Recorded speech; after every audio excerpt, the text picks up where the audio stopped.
now let's go ahead and get started. Welcome everybody. Thank you so much for joining us tonight. My name is Schalk. I'm the Indiana Program Director for Solar United Neighbors. Thank you for joining us for our 2022 Indiana General Assembly preview. I'm really excited for the presentation. We have a great group of presenters, and I'm hoping that we'll continue to see a really good turnout. So thank you for joining us. And for those of you who are at our 2019 Indiana Solar Congress, you might see some friendly faces here in this picture. Hopefully someday soon we can get back to a gathering like that. So I will go ahead and get us started. So first, I did just want to do some quick Zoom housekeeping. Since this is a meeting, we want this to be interactive, but we would like to ask everybody to stay on mute unless you are speaking, which we will have an interactive portion of the presentation a little bit later after presentations from our main speakers. During the presentations, please feel free to share questions in the chat and send them to everybody so everybody can see them. And feel free to be active in the chat answering questions if you think you have an answer, or just highlighting questions, comments, anything that you'd like to share. And during the interactive session, please use the raise hand feature if you'd like to speak. And for those of you who aren't familiar, you can find the raise hand feature in the bottom toolbar of the Zoom screen. There should be a reaction or icon that you can click on, and then you'll see a raise hand button. Thank you, Mike, demonstrating the raised hand. And that will alert us that you have a question or a comment, and then we can call on you to try to keep our conversation discussion orderly. So without further ado, let's go ahead and keep things moving. So the first thing where I wanted to start, I think we're going to have a pretty large group, so we don't have enough time to kind of go around and let everybody introduce themselves. So I'd like to allow folks to please introduce yourselves in the chat. So in the chat, please share your name, your location, your state legislators, which we will share a link in the chat where you can find your state legislators if you don't know, and then why you're here tonight. And so while you're doing that, I wanted to use my presenter's prerogative to demonstrate and also use this as an opportunity to share just very adorable pictures that I love of my family. So my name is Schalk. Like I said, I'm located in Indianapolis, on the near south side of Indianapolis, and my state legislators are Jack Sandlin in the Senate, District 36, and Blake Johnson in the House, District 100. And I'm here tonight, because of these girls that are on the screen here. That's Fiona, my 2-year-old, and Rhiannon, who's 2.5 months old, as I like to call her, Indiana's smallest solar supporter. And they are the future that I'm working to fight for. And I truly believe that rooftop solar is the cornerstone of the future energy system that we want to create, that's clean, just, and equitable. And I'm proud to be here tonight working with you all to get to that future. So here's what the rest of the evening is going to look like. So first, I'm going to talk a little bit kind of at a high level about the General Assembly, just kind of some basics to help set the stage. And I'll also talk a little bit about our policy priorities for 2022 and looking to the future. But then we'll get some guest experts to join us. So Ben Inskeep will first talk about the future of solar net metering in Indiana. And this is a timely day for it, as I'm sure both Ben and Laura will mention. There was an order that came down today from the Indiana Utility Regulatory Commission directly relating to net metering for NIPSCO customers up in the northern part of the state. So I'm sure that will be discussed in addition to our legislative efforts. Next, after Ben's presentation, Laura will talk about Indiana's HOA solar problem and how you can help solve it. And then we'll have time for an interactive Q&A and open discussion. So like I said, please feel free during the presentations to share questions in the chat after you introduce yourself, of course. But then at the end, we will have time for open discussion where folks can unmute and kind of have a little bit of a more interactive part of the evening. So let's go ahead and start talking about the 2022 Indiana General Assembly. So for those of you who are old hat with the legislative process, this will be a review, but I think it's important to kind of start with the basics. So the Indiana General Assembly obviously makes laws for the state of Indiana. And so we'll be talking a lot about bills that we expect to be introduced, that have been introduced in the past. And so it's important to just know the process of how a bill becomes a law. And there are many steps to that process, which I've tried to condense as much as possible to fit on one slide in a form that you can actually digest. But so for a bill to become a law, and a bill is just a proposed law, the bill must be introduced in an originating house, so either the House or the Senate. It will be assigned to committee, which is commonly called first reading.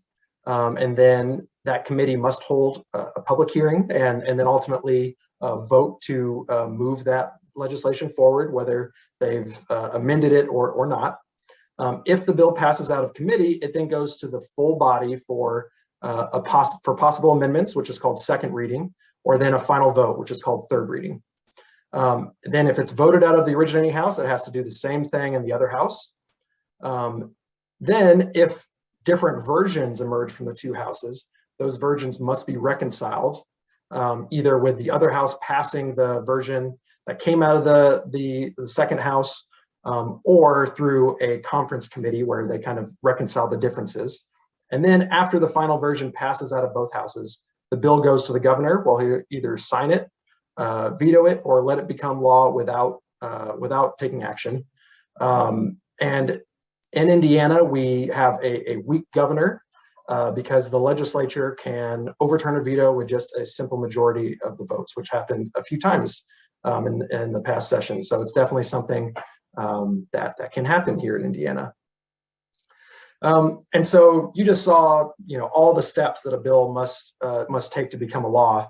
And the 2022 General Assembly session is a short session, which means there's no budget on the table, but also means the timeline is even more compressed than it is in a budget year. And so here are some of the key deadlines that we have coming up for the General Assembly in 2022. So deadlines that have already passed include requesting bill drafts of LSA, and then that language is still being finalized right now. But then once in the new year, once session really starts in earnest, on January 7th, that's the deadline for filing Senate bills. So right there, the first week of January. Middle of the second week of January is the deadline for filing bills in the House. So that's just getting the bills filed. It doesn't necessarily mean assigning them to committee. So that could happen after that during, depending on the committee schedule. January 31st to February 1st is final passage. So that's that third reading when it has to pass out of the originating house. So I believe it's January 31st for the House and February 1st for the Senate.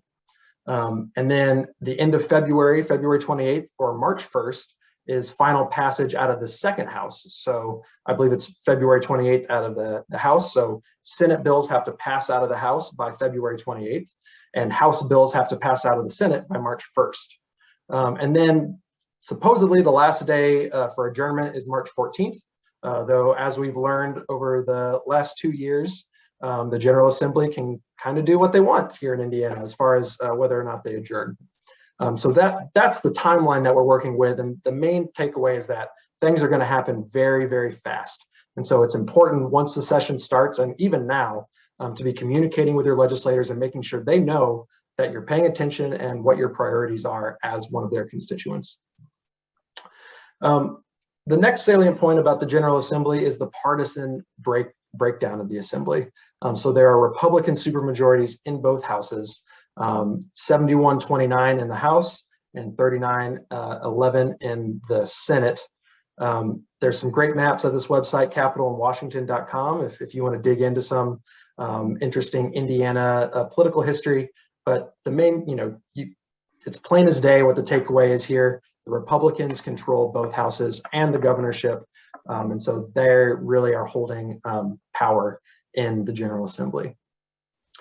So that kind of leads us to the next point. We all are represented by different members of the Indiana House and Senate, but not all legislators are created equal. So in addition to the Republican supermajority, obviously in empowering Republicans with more influence about what gets done, committee chairs are where a lot of power rests in the Indiana General Assembly. They are kind of the gatekeepers to what moves at the beginning of session, what gets a hearing, what doesn't, what moves out of their committee and goes to the floor.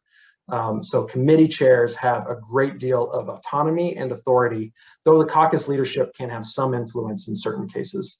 And then the next layer is really the leadership position. So that's the Speaker of the House, the Senate President Pro Tem, and the kind of senior leadership of the Republican caucuses in both houses. So there's a little bit of a hierarchy there. And so if your representative is in one of those positions of power, and we'll talk about the different committees here, they are even more important to our efforts in 2022 and every year. So the key, the two main committees that we'll be focusing on are the Utilities Committee in the House and Senate. So here are the members of the House Utilities Committee, broken down by Republicans and Democrats. So the chair in the House is Ed Soliday. He lives up in Valparaiso and represents District 4 up in the northern part of the state. Ethan Manning is the vice chair. He represents District 23 and is based out of Denver, which is kind of up US 31, midway between Indianapolis and South Bend. So they are the Republican leaders in the House Utilities Committee.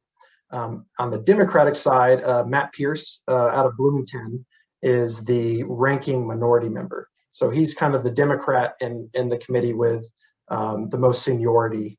And is incredibly invested and knowledgeable in these issues.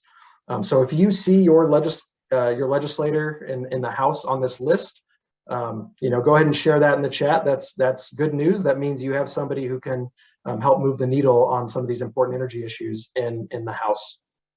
Over in the Senate Utilities Committee is chaired by Eric Cook out of District 44, which represents parts of Columbus and some other parts of that area, kind of southeast of Indianapolis. The ranking Republican member, majority member, is Chip Perfect in District 43. And then in the Democratic side, you can see there's even fewer Democrats in the Senate Utilities District. Lonnie Randolph is the ranking minority member this year out of Senate District 2. So that's who's in the Senate Utilities Committee. So again, same thing. If you see your senator on this list, that's good news. That's somebody that you can build a relationship with and try to move the needle this year. Hey, Zach, yep. Somebody's having difficulty getting into the webinar. They're still being asked for a password. Okay. And I sent to them the email from your son's staffer, and they're still saying they're having difficulty getting in. So can you share, can you send that in the chat to Morgan, and maybe Morgan can try to help this person out? If you can share the name and email address of this person. Yeah, or can I just send it directly to her from the email I got from Morgan? Yeah, you can. Yeah. Thank you, Laura, and sorry about that. Technical difficulties are unfortunately part of this virtual world that we're in now. All right. And just before I talk about just one other group that's mostly made up of committee members in the House and Senate from the various utilities committees, I do want to note that the Judiciary Committee in the House and Senate will be important for us this year for our HOA solar access fight, which I'm sure Laura will talk about in her presentation. But the last group I wanted to mention is called the elected officials who are on the 21st Century Energy Policy Development Task Force. This is a legislative study committee that is reviewing and making recommendations on Indiana's energy policy. And so I just wanted to highlight them because these are folks who are working on these issues year round. And most of them are on either the House or Senate Utilities Committee, but the one exception is David Niskotsky up in Senate District 10, who is a Democrat on this committee.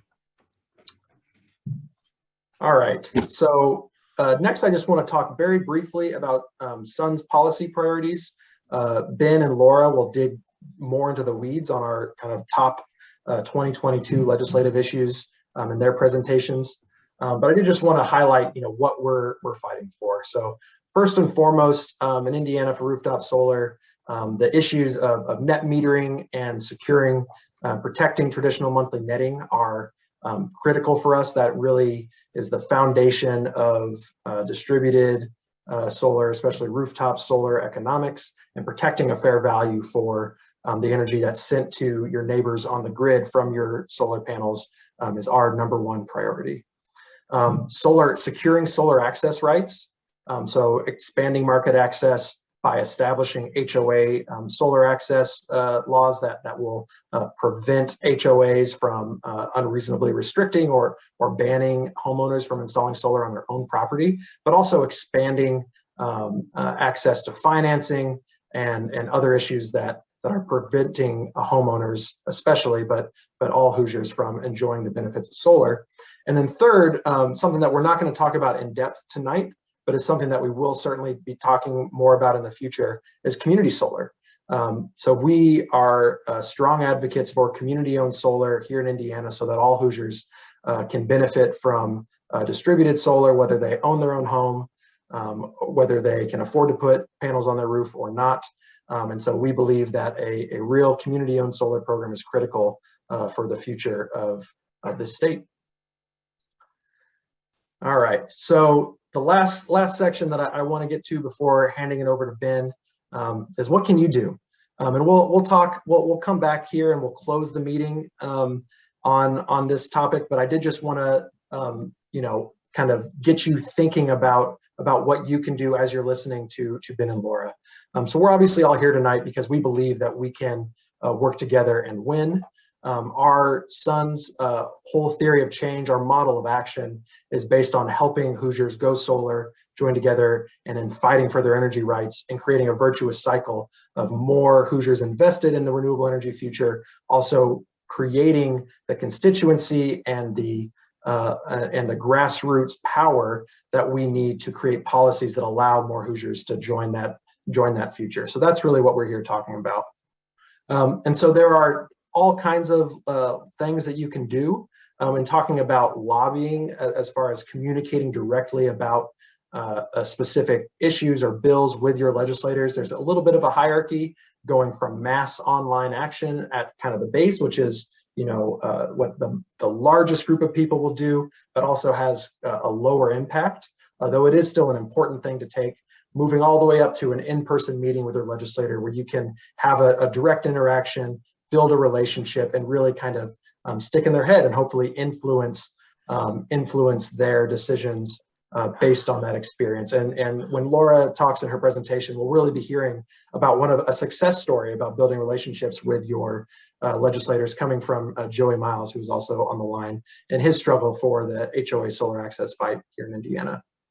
A few, kind of on that note, knowing your legislators is really important. So obviously finding your legislators through the link that we've shared. There's a simple short link, bit.ly/IN-legis, that you can use to find that link if you ever forget who your legislators are. And then researching your legislators through the General Assembly website, which has access to their caucus biography and other resources, their voting records, checking them out on social media, signing up for their newsletters so that you can see how they're communicating with constituents and also respond to their surveys. And then you can also find the Chamber of Commerce Legislative Director if you want to dig in a little deeper. And then you can also take action with SUN. We'll come back to this at the end of the meeting, but we do have a petition to save net metering and preserve traditional monthly netting up on our website right now that we're going to use in the 2022 General Assembly session. And then we also will certainly love for everybody to join our solar action team, which is kind of the tip of the spear for our solar advocates around the state, really leading the grassroots lobbying efforts and helping to grow our movement in your area. And then the final thing that we'll definitely come back to at the end of this meeting, I hope that everybody who's on the line tonight will join us for Renewable Energy Day. This will be our first in-person large event at the Indiana State House since 2020. And Solar United Neighbors is joined by all kinds of partners around the state, renewable energy companies, as well as other nonprofits. And so we're really hoping for a good showing. It's on January 12th, starting at 9 a.m. And then throughout the day, we'll be helping you meet with your legislators, either by yourself or in groups of constituents. So you can learn more on RSVP at solarunitedneighbors.org/red2022. And I hope everybody does that before you leave tonight. All right, and so with that, I am going to stop sharing my screen and I will let Ben take over. So take it away, Ben. Thank you, Zach. Let me just see if I can remember how to share my full screen. And I'll get started. Is that showing full screen for you? Yep. Excellent. Well, thanks again, Zach. My name is Ben Inskeep. I'm an analyst with the clean energy policy consulting firm EQ Research, and I've been actively involved here in Indiana on solar issues for a while. I'm from Indiana originally. Spent some time down in North Carolina, which is how I started working with EQ Research, this clean energy policy consulting firm that I'm part of. But today I really want to talk to you about the issue of net metering and why it is so important for Hoosiers to care about, and why this 2022 legislative session is the critical session. This is not an issue, or excuse me, this is a very time sensitive issue. And so it's really critical that we get this addressed this coming year. So, to back up, why do we care so much about net metering? Well, it's really the foundational policy that allows solar to be economically viable. And that's solar at a lot of different scales. That's not just your rooftop solar at your house or at the homeowner level, but also things like solar at nonprofits and schools and government buildings, C&I solar, so solar at commercial and industrial sites. And then it's also kind of the foundation of unlocking additional benefits. As Zach mentioned, community solar is another type of policy that allows customers that can't put solar on their rooftops for various reasons to still gain the benefits or access to those benefits from solar. And the reason why it's so important is, it goes to the fundamentals of this technology of solar. When you're designing a solar system to meet your annual energy needs, sometimes you're going to be generating more electricity than you immediately need to consume on site for your purposes. And other times, like at night, you're not going to be generating any electricity at all. So you're going to need an alternative, either from the grid or backup power. To go completely off the grid is really not very cost effective. It's really expensive. So just about every solar customer does stay part of that grid. And solar net metering allows you to still rely on the utilities grid for when your system is not generating electricity or not generating enough electricity to meet your needs.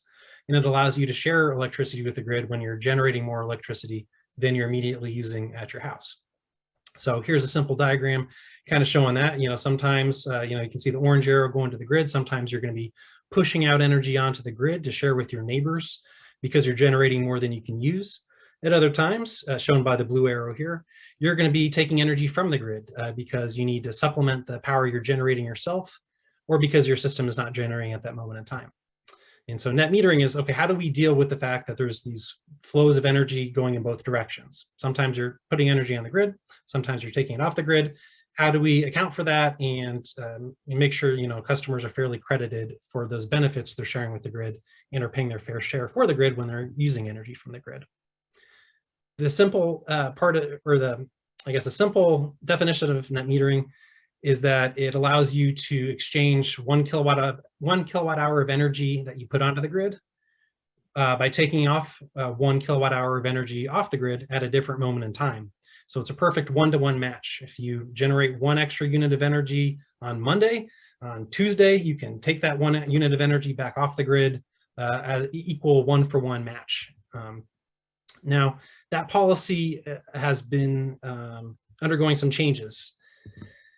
Basically, and I'll get into the details shortly, utilities are now proposing a very different policy, which would differentially credit you. It would credit you a lot less for energy you put on the grid relative to what you pay the utility when you take energy from the grid. So in this example here, which is a pretty representative example for a utility in Indiana, the utility is proposing to credit you only 3 cents per kilowatt hour when you put energy onto the grid, and you would still be charged the full retail rate of 14 cents per kilowatt hour when you take energy off the grid. So you can see it's a really big differential there. And so it essentially penalizes you for putting energy on the grid because it's compensating you much less than that full retail rate. And kind of what's happening now before our regulatory commission, the Indiana Utility Regulatory Commission, are cases in which the utilities are proposing these new policies. Advocates are pushing back and are proposing to continue that net metering policy during the month. They're calling it monthly netting. So during the month, you would still be able to put a kilowatt hour on the grid and then take a kilowatt hour off the grid at a 1-for-1 equal rate. And then at the end of the month, that's when this crediting would occur, where you would be, where that credit would go from these extra kilowatt hours and it would become monetized. And so that's when this leftover balance at the end of the month, that's when that would be impacted by this change in policy. So let's get into the nitty-gritty details of that. So why is this happening? In 2017, our General Assembly passed Senate Enrolled Act 309. And that bill is phasing out this net metering policy with a new policy called excess distributed generation rates or tariffs, which is admittedly quite a mouthful and does not flow off the tip of the tongue very easily. Now, these EDG rates represent this reduction in that credit rate, that reduction in how much you get compensated when you have extra energy you're supplying to the grid. Now, advocates are asking to continue that monthly netting, as I illustrated there, where you, still during the month, it would treat your extra energy just like under net metering. And then only at the end of the month would you be cashed out and then get that lower rate that's required under this law passed by our General Assembly. Unfortunately, the investor-owned utilities in the state took a novel interpretation of that law and said, well, actually, anytime you put energy on the grid, they want to credit you at the very low EDG credit rate. So it would not allow you to trade on a one-to-one basis a kilowatt hour you put on the grid with a kilowatt hour you take off the grid. And the big issue with that is that is really hampers the economic viability of solar. So it would discourage solar adoption by Hoosiers, and it would unfairly compensate them for the benefits that that extra solar energy they share with their neighbors is providing. Now, CenterPoint, also previously known as Vectren, they have already implemented this no netting policy, this policy of crediting everything you put on the grid at this very low credit rate. Today, the IURC, our regulatory commission in the state, approved essentially the same policy for NIPSCO, the utility serving customers in northern parts of Indiana. Our other three investor-owned utilities in Indiana have pending cases before this commission. So that would be Duke Energy, Indiana Michigan Power, as well as AES Indiana. If you're not a customer of one of those utilities, you might be a customer of a municipal utility or an electric cooperative, and they're not required to offer the same policies. They have more autonomy to set their own policies. So what I'm talking about today is more specific to our investor-owned utilities. This table just kind of breaks down kind of the initial graphics I was showing you about the difference between net metering, the utilities proposal for no netting, and then that kind of monthly netting compromise that would still allow you to offset credits on a one-to-one basis during the month. And then only at the end of the month, when the utility sends you your bill, that's when they calculate, okay, if we have extra energy that's accumulated over the month, now we'll cash that out for you and credit that amount on your next bill. And so this is illustrating that. Again, this is something that's not going to apply except for new customers, new solar customers, effective July 1st, 2022. So there's still time if you're a customer of any of the big utilities, except for a veteran, there's still time to get net metering and get locked into that policy through 2032. But time is running out. The issue with no netting, as Zach alluded to and I mentioned, is that it really is hampering the financial benefits of solar. And this kind of bar chart here really illustrates just how severely that impact is.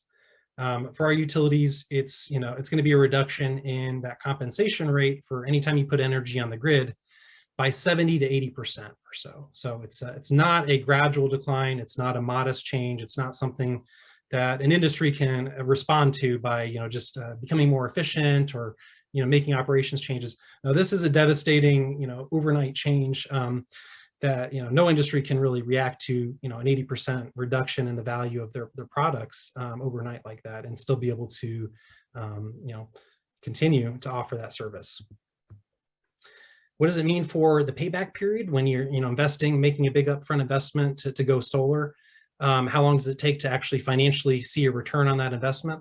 Well, under net metering, it's 10 to 15 years, sometimes even less. A lot of times, if you have the right rooftop, it could be less than 10 years. Unfortunately, under this policy change, under these no netting policies being proposed by our utilities or being approved by a couple of them, as I mentioned, it's going to effectively double those payback periods.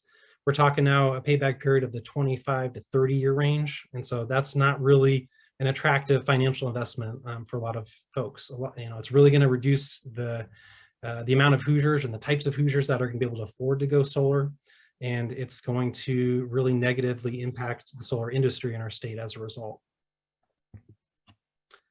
I do want to emphasize that net metering is a very widespread common policy at liberal states, Democratic states, Republican states, and conservative states as well. It's not something that easily breaks down. As you can see from this map, it is very widespread. 39 states have this retail rate net metering, including Indiana right now. But as I said, this is changing. Other conservative states have considered this policy recently to see, do we need to make changes? And generally speaking, the changes have either been modest or they've decided to keep net metering. So that would include states like Iowa, South Carolina, Georgia, Arkansas, and Kentucky. So they all have retail rate net metering for their customers still. Just a couple months ago, Kentucky, their regulators there, looked at this issue closely, and they rejected their utilities proposals in that state to move to this kind of no netting type of policy. They continued monthly netting, and they calculated what should that EDG credit rate actually be. In Indiana, 2 to 3 cents is what our utilities have calculated it. In Kentucky, they actually did a robust analysis and found like it's more like about 10 cents per kilowatt hour is the actual value there. And so as a result, we're going to see a real competitive disadvantage in Indiana. All our neighbors offer much better solar policy. So if you're a customer in those states of investor-owned utilities, you're going to be getting a fair compensation rate, or at least a rate that's closer to fair than in Indiana, where we're going to be down to the 2.5 to 3 cents per kilowatt hour range. And so maintaining monthly netting would boost us back up to being in that competitive range. It's not as good as monthly netting, or excuse me, it's not as good as net metering. But like I said, it does have a lot of the same similarities of net metering during that monthly period. And only at the end of the month is when your credits are going to be reduced in value. So monthly netting would be a really critical policy to continue in Indiana to make sure families across our state can still afford to go solar. Now is really the time to consider rooftop solar if you haven't already. I myself just signed a contract last week to go solar for myself. So something I've been really excited about. Thanks to Solar United Neighbors, I joined their cooperative. I got really competitive pricing on my solar system, and I'm going to have my system installed in February or March next year. So there is a bit of a lead time to get these systems installed and connected to the grid. So it's really critical to not delay. Even though you have until July 1st, 2022 to get your system connected to the grid, that process does take months, so you should expect that to not be something that can be done at the last minute. So if you're interested, I highly recommend you act quickly on that. So the 2022 legislative session is going to be really critical to kind of reversing these decisions by our regulators that have gone along with what the utilities have told them and interpreted this SEA 309 policy in a way that's going to really decimate our rooftop solar industry in the state. So like Zach mentioned, it's really critical to know your lawmakers, to try and develop a good relationship with them, and to tell them that you support solar, you support fair crediting, and that you would like them to address this issue in this 2022 session. So I do encourage you to reach out if you're moved to your lawmakers and let them know that this is something you care about. And now would be the perfect time because lawmakers are considering what bills to introduce, what bills do they want to support, and conversely, what bills they want to not worry about this year. And so we don't want net metering to fall off their agenda. I'd be happy to answer any questions now, or Zach, if you prefer, we can move to Laura and then address any questions. Yeah, thank you, Ben. Let's go ahead, and if you have questions for Ben, share them in the chat, and let's go ahead and move on to Laura, and then we'll kind of bring things back together after Laura's presentation. But thank you so much, Ben. Sounds good. Laura, the floor is yours. And it looks like you're on mute.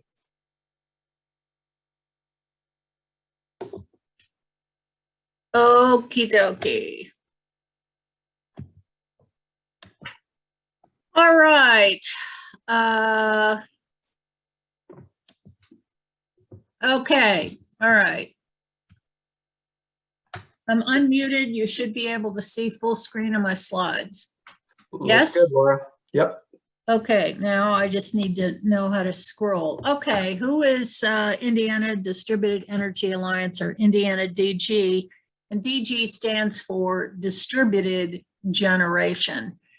IndianaDG has been working to solve this homeowner association HOA solar problem since, believe it or not, since 2014. But the real champion in the HOA solar fight over the last several years has been Joey Miles. So he's like the go-to guy here, who's been through it himself and he and I have consulted with a number of homeowners who've had these problems. So what is the HOA solar problem? Well, many Indiana homeowners reside in housing developments controlled by an HOA. These homeowners are frequently not aware of the restrictions on their property contained in their restrictive covenants, probably because they may have purchased their home some time ago and it just really hasn't come up. So when homeowners want to install a solar PV system, they find out that their HOA either prohibits or severely restricts their ability to install solar. Now, one of the ways in which they do that is there may not be anything in the restrictive covenants, but the board requests that a homeowner submit some sort of proposal, and the board has a great deal of discretion as to whether or not they approve the proposals from the homeowner. So one of the things that has come up recently is some polling by the Indiana Conservative Alliance for Energy, which shows 73% of Hoosiers and 68% of conservatives, as they have identified, support this HOA solar issue. And essentially they're saying it's about property rights, individual freedom, and allowing homeowners to take personal responsibility, and basically saving money. So what can you do to solve the HOA solar problem? And by the way, if you have such an HOA solar problem, please say so in the chat and indicate where you're at and the name of your HOA so that we can work to follow up with you. But the first step is to educate the HOA members and the boards about solar, which many of them are just clueless, okay? Now, one first step could be is you can amend the individual HOA restrictive covenants to remove this onerous solar language. It has been done in this state. It is difficult to do. The third thing is what we're most focused on tonight, and that is to introduce some state legislation to ensure that homeowners have a right to install solar onto their homes. The last is you could file a lawsuit against your HOA for denying the homeowner to install solar on their home. And believe it or not, somebody has recently done that in November, a little over a month ago. A homeowner in Hamilton County has done just that. He has filed a lawsuit requesting a summary judgment concerning his particular issue with the Cambridge Property Owners Association. And if anybody is in Hamilton County or in that HOA, I'd be happy to try to share some more detailed information concerning that. So who's opposed to the HOA solar problem? Well, the primary opposition at the State House has been these state legislative proposals that we've had over the past several years. The opposition has been from the Indiana Home Builders Association, including several state legislators who are home builders themselves and past presidents of the Indiana Home Builders Association. The other opposition comes from other homeowners who did not like the appearance of solar panels, especially installed street side.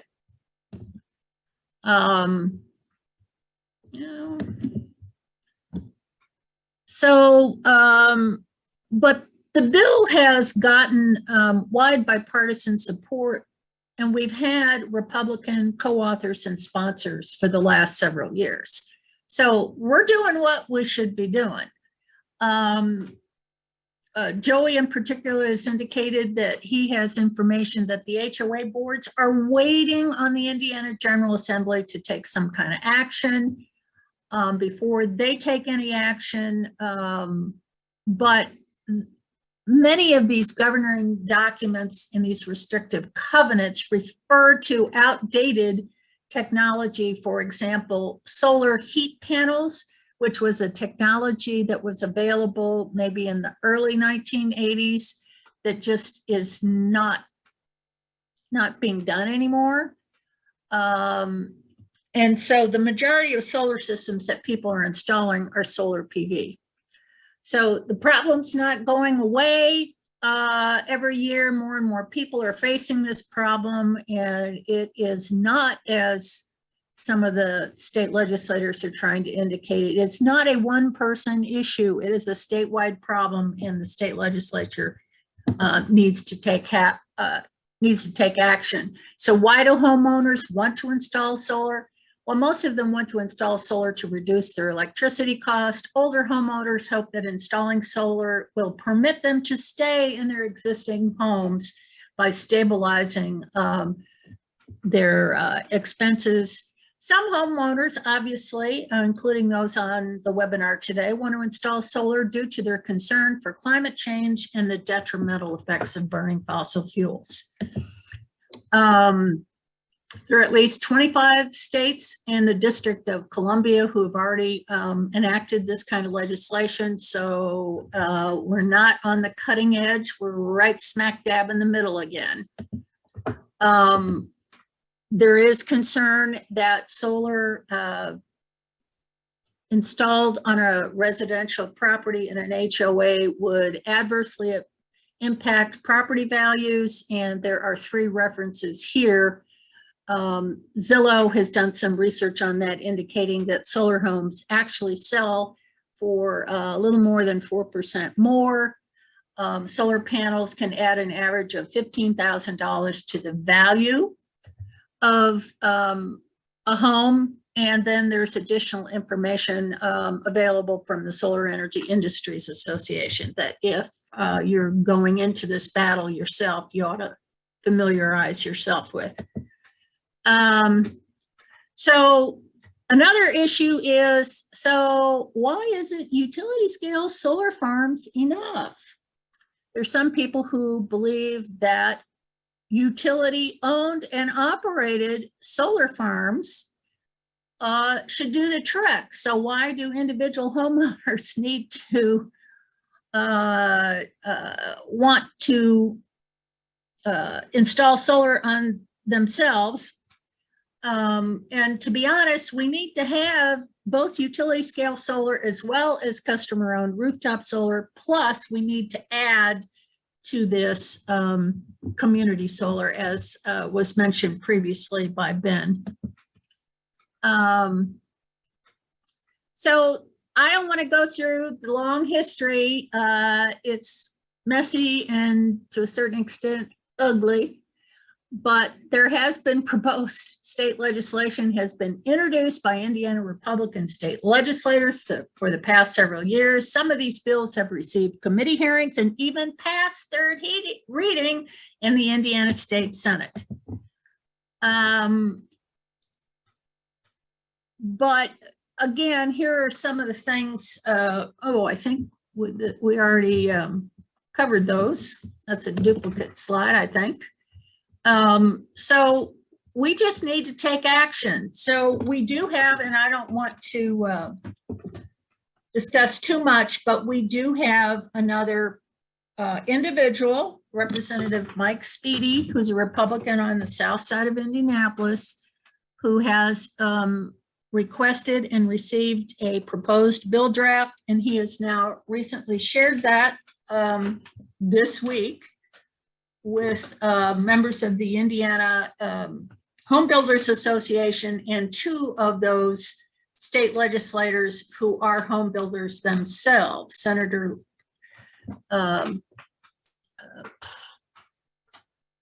including Representative Dale Devon and Senator Linda Rogers. So both from the St. Joe County area. So what I'd really like to do is, this is very specific kind of stuff. And if you know people or if within your organizations, you can identify individuals who have these kinds of problems, whether they're intending to install solar right away or not, we need to make state legislators more aware of what this problem is and the extent of it statewide. So even if you yourself are not going to be or directly affected, if you can help us to find individuals who are impacted by these negative policies. The proposed bill that Representative Mike Speedy has had drafted is has not been introduced yet, but is likely will get introduced before the end of the year. However, bills like that do not go into the public domain until, for example, in the House, the Speaker of the House assigns it to committee, which is first reading. But we will have, for those who are interested, can review and look at the language, but people need to, who live in HOAs, need to carefully examine the documents that affect their association. And I'll be available for questions. Great, thank you, Laura. So at this point, Laura, if you can go ahead and, there we go. Great, now we can see everybody. So at this point, I would like to kind of move to a general discussion. So if you have any questions that you'd like to ask, feel free to either put them in the chat or use that raise hand function. But I'd like to start with some of the questions that we've seen in the chat. So first question, let's go to Ben. Heather asks, what are the advantages of keeping net metering, what advantage of keeping net metering are there for the state in general rather than individual Hoosiers? She says, in other words, what is going to convince our legislators to do this? I'll add the small caveat that if our legislators purely acted in the interests and well-being of both individuals and the general public in the state, we might have some different policies. But I think it's a good question. Can you talk about the benefits of net metering for everybody beyond just the individual solar owner? I love the question. Absolutely. That is a great question to be thinking about, because we want to, when we talk to our lawmakers, we want to frame this in a way that's going to appeal to what they care about and not just what we care about. So, think about, for example, for this question, like a school, that wants to reduce its energy bill by going solar. And so when it does that, it means that there's now more money to spend on, books and other, aspects of running a school to help kids learn. As a result of them being able to save money on their bills. Similar for a household that goes solar. Net metering is that essential policy that allows families to afford solar because they can see that financial return on that big upfront investment. It creates local jobs that can't be exported overseas or across state lines even. Installing rooftop solar is an inherently local job. You can only travel so far in a day to put solar on somebody's roof. And so having a vibrant local, Hoosier solar industry has a lot of economic benefits to our state and jobs and tax revenue and, just in general economic ripple effects that come from that kind of growth. Of course, having more clean energy on our grid, I think is a lot of things people care about, the reduced, negative environmental impacts. A lot of our energy in Indiana comes from coal still. So going solar in Indiana has a disproportionate benefit when it comes to reducing carbon emissions relative to a state where there's already a relatively clean power mix on the grid. So these are just a couple of the benefits, but the biggest seller for most folks is that they can see immediate savings on their energy bills and take control over their energy bills and their energy production. It gives them that choice to do it. They don't have to rely just on whatever their monopoly utility does for them on their behalf, and they, instead of the monopoly and their shareholders getting all the financial benefits of that investment, regular folks can actually see those financial benefits. So those are a few things that I'd highlight, but maybe Laura or Zach, you'd have additional things to add. The one thing I do want to emphasize here is that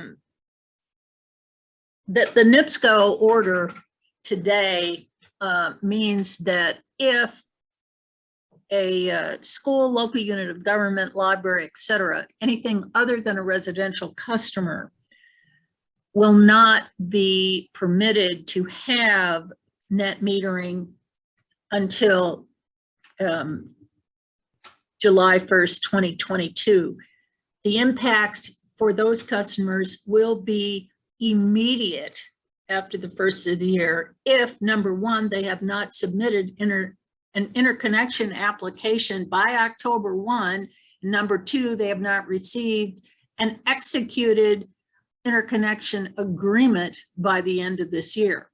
So this is going to really put a pinch on what's going to happen in NIPSCO land.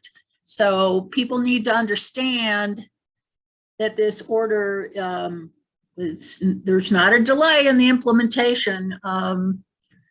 So if people who thought they still had an opportunity to get net metering until July 1st, 2022, well, in NIPSCO land, they're sorely mistaken.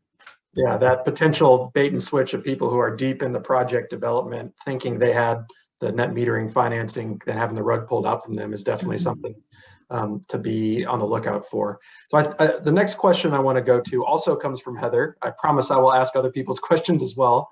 But Laura, you mentioned the need for rooftop solar and not just utility scale solar. And I think this kind of builds a little bit on that last question about the benefits to everybody of net metering, more specifically the benefits of distributed generation on the grid. But so can you kind of make the case for the benefits for distributed generation?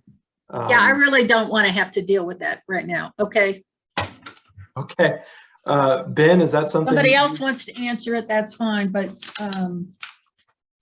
yeah, I can take that one, Zach. Yeah, Sure. So, the specific benefits, for example, of distributed generation, say compared to like a utility scale solar facility, so having it, first of all, it's, there's a lot of benefits to having a more distributed generation sources, across a region. If you have one centralized solar plant in one place and cloud goes over that one area, that whole solar plant is offline.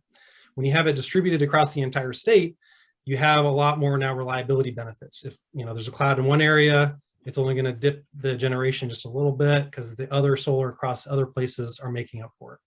Similarly, you're not going to be relying on that transmission and distribution grid as much or at all with distributed generation. You're generating right at your house, and that power is coming directly to you. You don't have to use expensive transmission and distribution grid power lines to do that. And when you're sharing power with your neighbors, you're only using that distribution grid just a little bit because power flows to, basically to the closest user. And so being able to have power in a way that is reducing a utility's load, reducing that amount of power they need to use. In Indiana, our utilities, their peak times when they have the peak demand on the system is typically going to be a summer afternoon. Think about it when you're cranking up your AC and it's 95 degrees outside. That's when the grid is really straining to keep up with everybody's demand. And that's when the utilities are turning on their dirtiest power plants to try and meet that last unit of demand. Well, when you're generating right on your roof, that's going to have huge benefits because you're not going to need those extra really dirty power plants. You're not going to need to have as much energy to meet that peak load at that period of time. And those times are when it's really, really expensive to generate power to get it onto the grid. You're not going to have to deal with the congestion on the grid, during these times. It can, there's only so many transmission lines. And so right now what we're experiencing with renewable energy across the Midwest is those transmission lines are now getting kind of clogged up in a lot of places where there's so much renewable energy that's trying to go from Iowa, across the state lines to meet other, places where there's more people using power. That's another benefit of distributed generation is that you don't need those, that transmission system. You don't have that issue with congestion on the grid. And, as a result, everybody benefits from that. We don't have to collectively spend all our money on more grid investments when we have more distributed generation as a result of that. Thank you, Ben.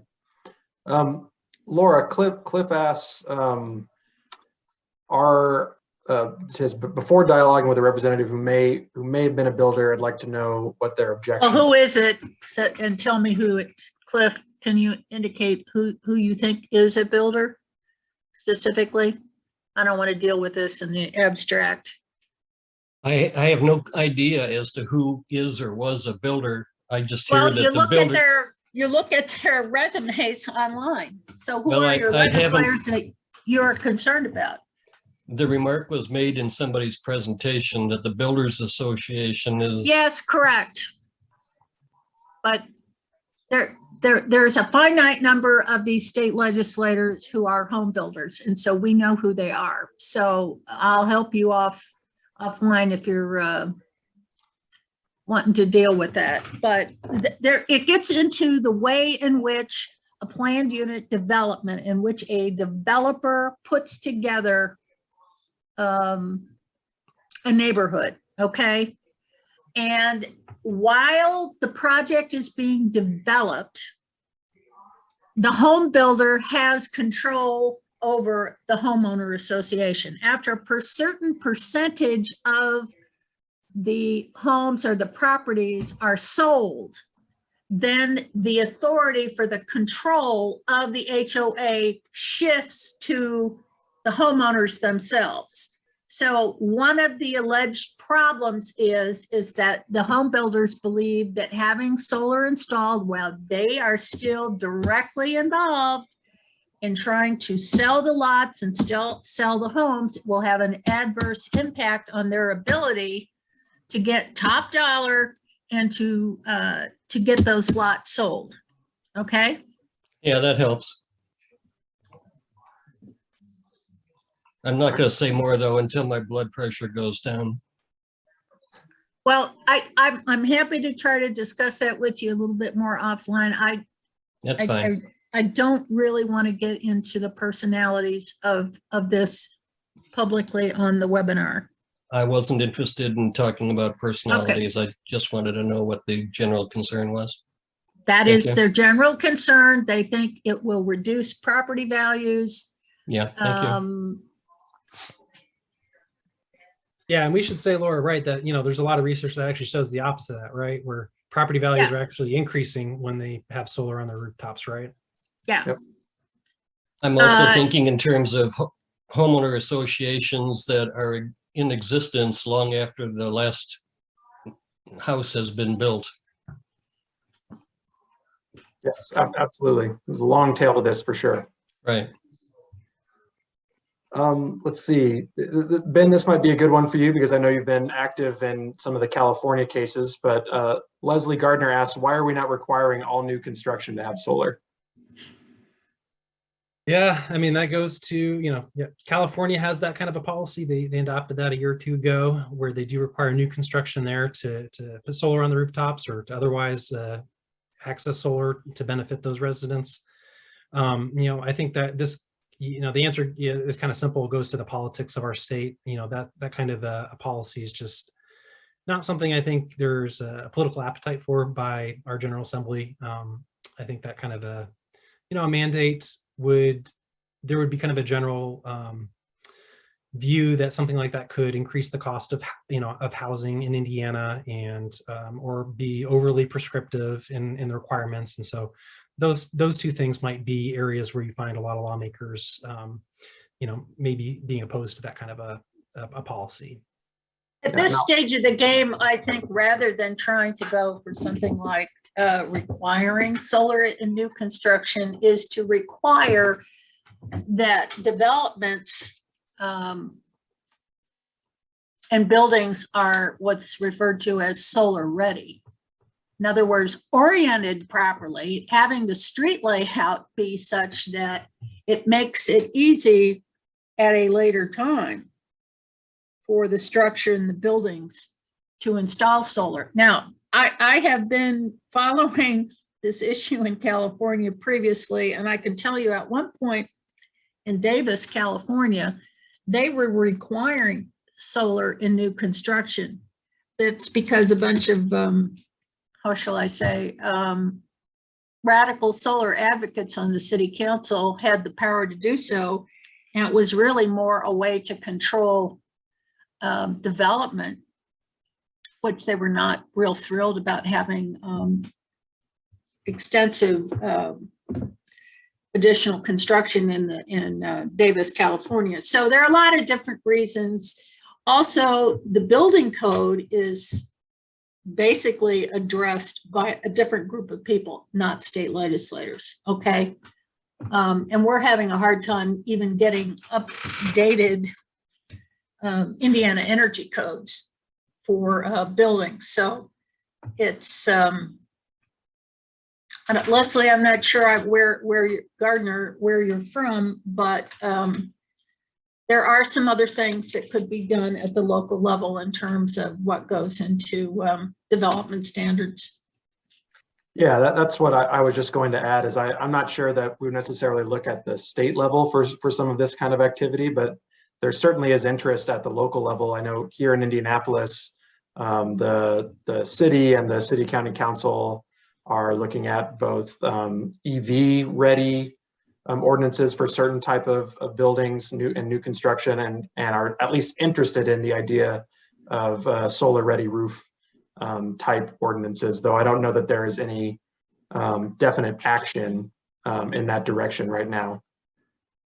But certainly something to learn from. I know St. Louis as another Midwest community that has adopted a solar ready roof policy. So that's maybe someplace we can look to learn from. All right, looks like Heather has another question asking, can someone speak to the role of the 21st century task force in these issues? Do they make binding decisions? The quick answer is no, they do not make binding decisions, but I'll let Laura talk about the task force and the role that they play in this kind of stew of policymaking in Indiana. Well, okay, the two co-chairs of the 21st Century Energy Task Force are Representative Ed Soliday, and Senator Eric Cook. Okay, and they are the same people who are the chairs of the respective committees. There was not an appetite or an interest or the votes to adopt any kind of specific policy by the task force, although member of the task force, Representative Matt Pierce, made a very impassioned and very logical recommendation, which unfortunately the task force did not address. It is available, I believe, on the Indiana General Assembly website, and I would encourage you to look at what he was proposing. It goes back to basically saying that before we get change from net metering and we go to some kind of alternative structure for a tariff, there really ought to be cost studies. And all cost studies are not created equal, and I won't get into all the details about that, but and the 21st Century Energy Task Force did not suggest what the net metering rate would or should be. That did not happen. I see that Mary Blackburn has asked that question.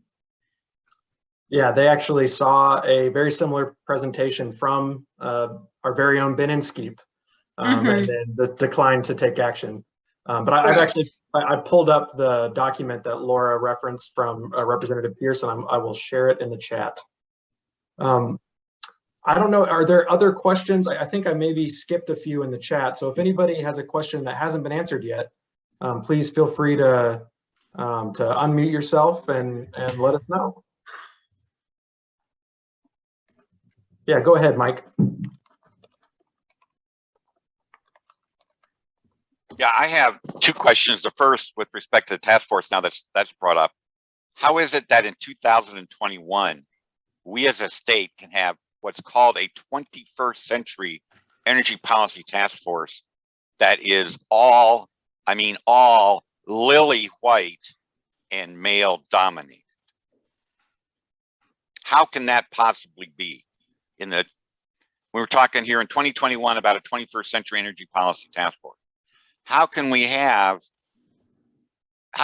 this kind of, that's not democracy, folks.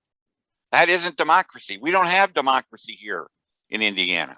We have an autocracy. We have a patriarchy. We have a white male autocracy here in Republican. Well, I don't even consider them all Republicans, not in any traditional sense, certainly not in terms of the party of Lincoln, the party of Theodore Roosevelt, the party of Dwight David Eisenhower. These are not Republicans. And they are not Democrats with a little d. They do not believe in democracy.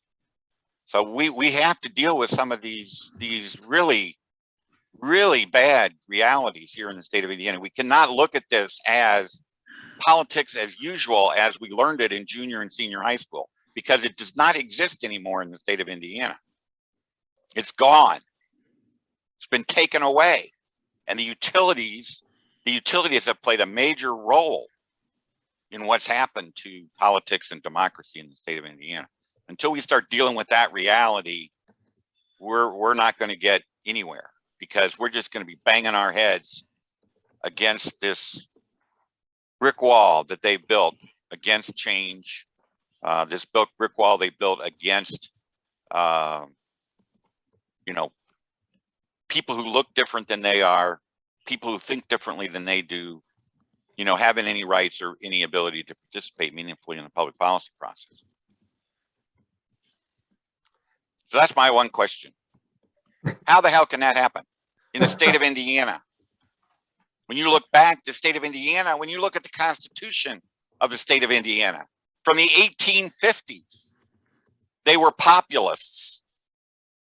As far as this conspiracy, this corruption between government and large private business interests, they railed against it. They said monopoly was the work of the devil.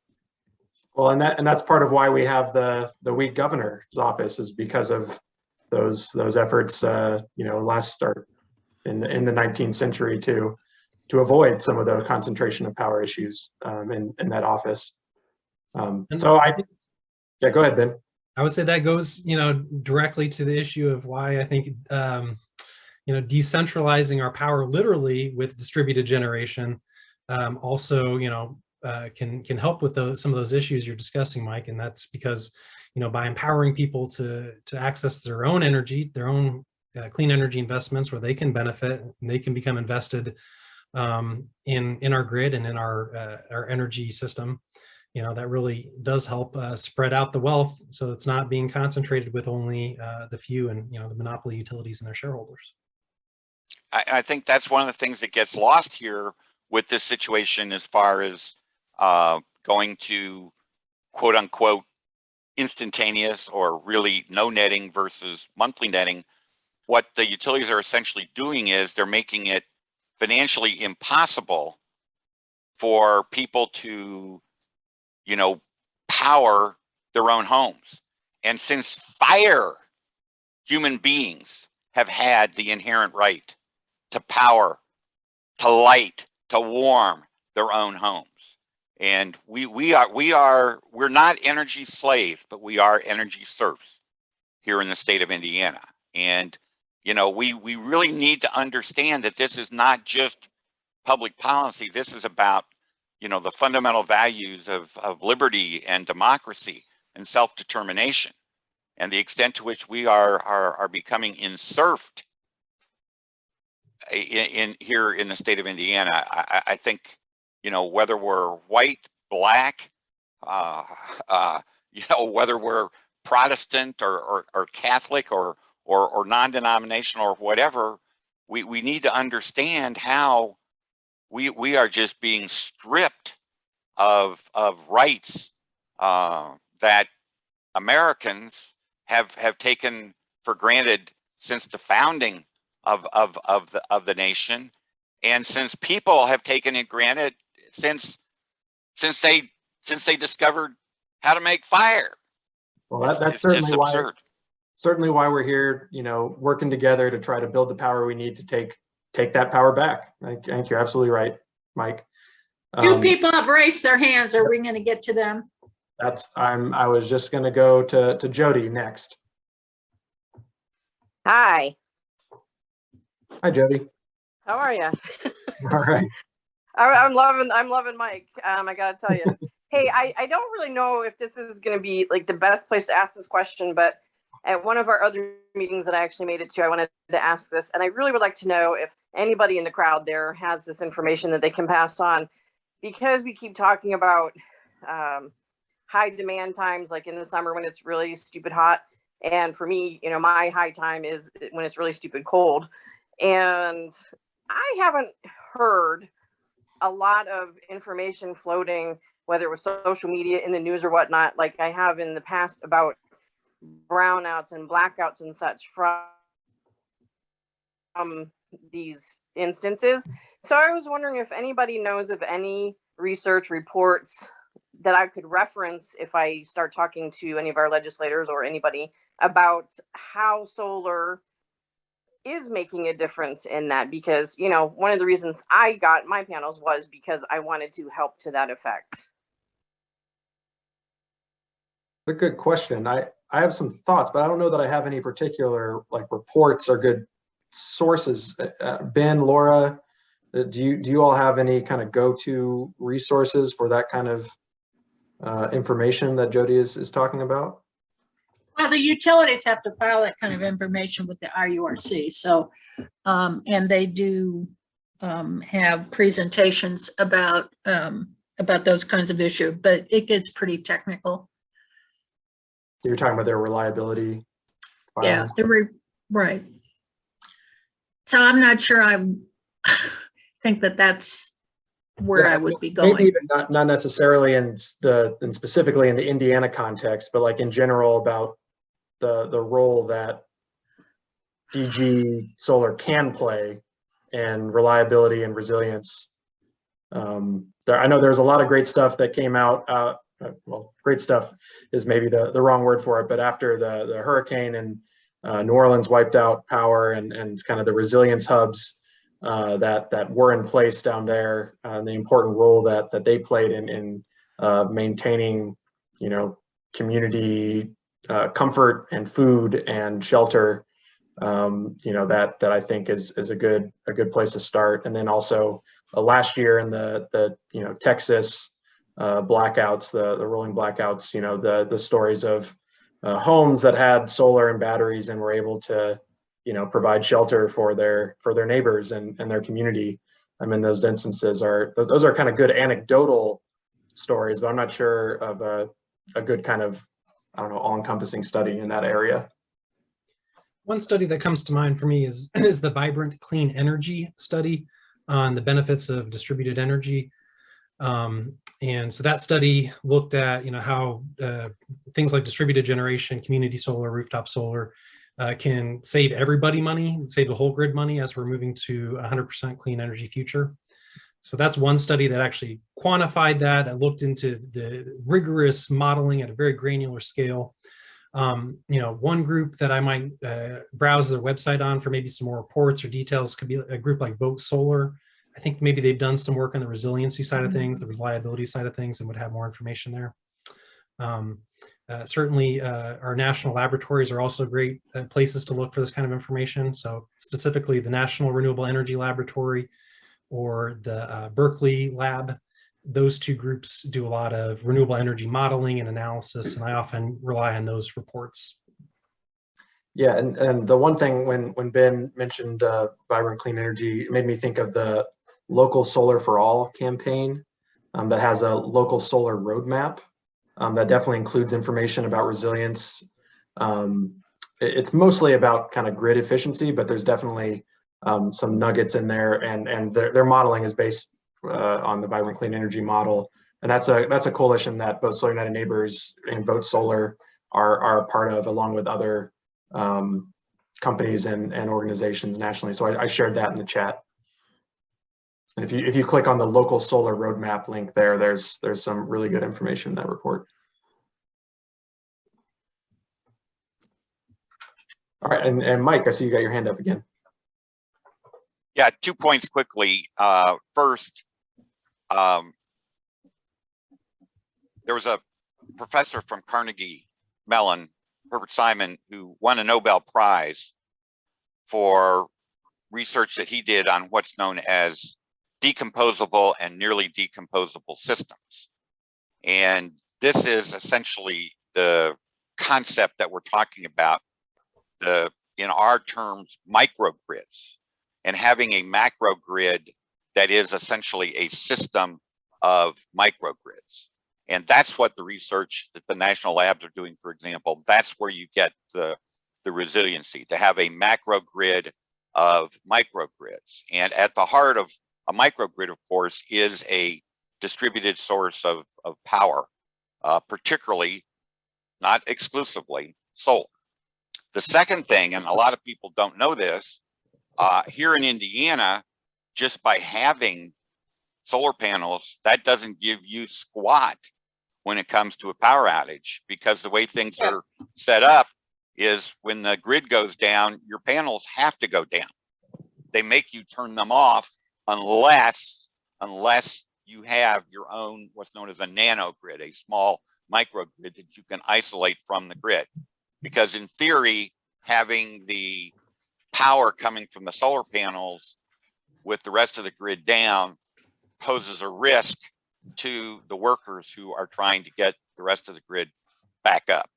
So here in Indiana, unless you're islanded, you can't have your solar panels working when the grid's down. Yeah, and hopefully as batteries become more common, and also as the inverters and other system components become smarter, and the standards kind of catch up with the technology, that we can do more to use those distributed energy resources more flexibly and make sure those energy isn't going to waste. Okay, so we are coming close to the end of our time. I see Evelyn. Evelyn is asking if Ben, if you would be able to share some of the studies that were mentioned. about solar increasing home property value. I think Laura actually included those in her presentation. So I will definitely, everybody who RSVP'd for this event will get a recording from the evening.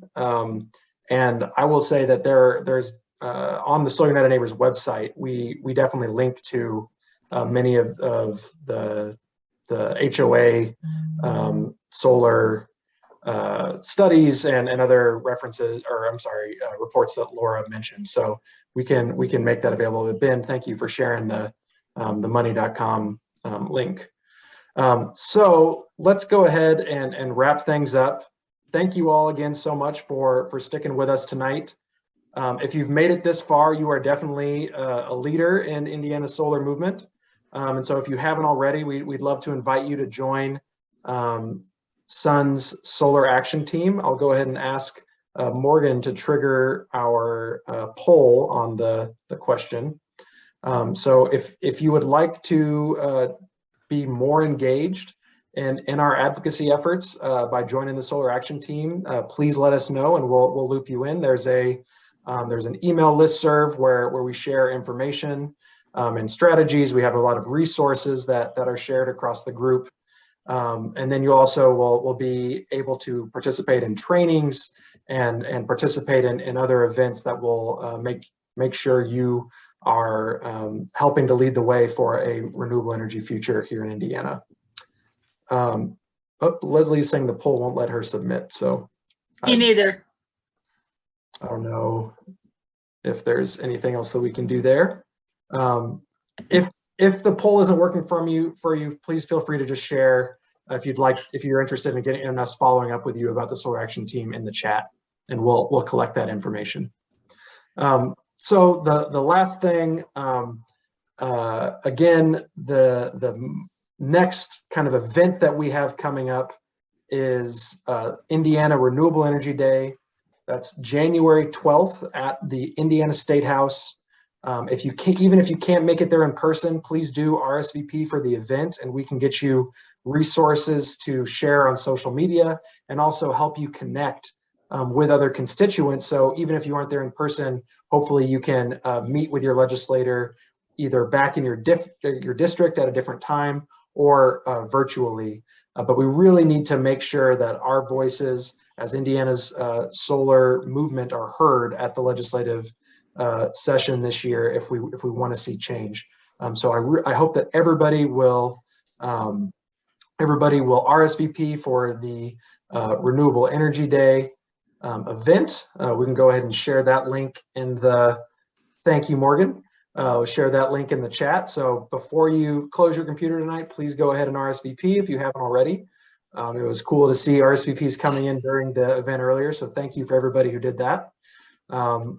And with that, I think we can go ahead and adjourn for the night. Thank you all so much. This was a fantastic conversation. I know I learned a lot. I hope you all did as well. And we will be following up with everybody shortly. I hope you have happy holidays, and I hope to see you on January 12th at the Indiana General Assembly for Renewable Energy Day. So thank you, everybody. Have a great evening. And thank you, Ben and Laura. Thank you.